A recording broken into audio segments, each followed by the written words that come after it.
ওয়ালতানজুর নাফসুম মা কদ্দামাত লিগাদিন ওয়াত্তাকুল্লাহ।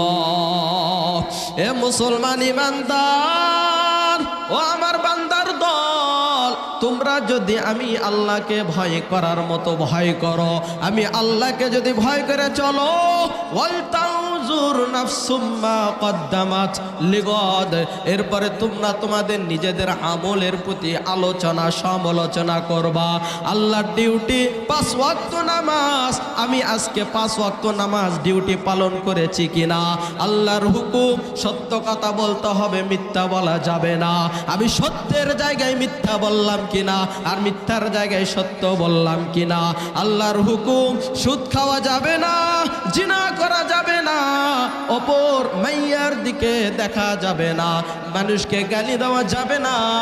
এই আমলগুলো যদি আমার মধ্যে থেকে থাকে, ভুল ভাল আমল গুনাহের কাজ যদি আমি আল্লাহ করে থাকি, আল্লাহর কাছে যদি তোমরা এই আসামি হয়ে আসো, আল্লাহ বলতেছেন নিজের আমলের প্রতি তোমরা আলোচনা সমালোচনা করো যে আমি ভালো আমল করতেছি নাকি খারাপ আমল করতেছি।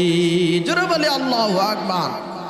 কি ভাই, আপনি ভালো আমল করতেছেন কিনা আর খারাপ আমল ছাড়তেছেন কিনা, এটা নিজেকে নিজে জিজ্ঞাসা করা দরকার আছে না নাই?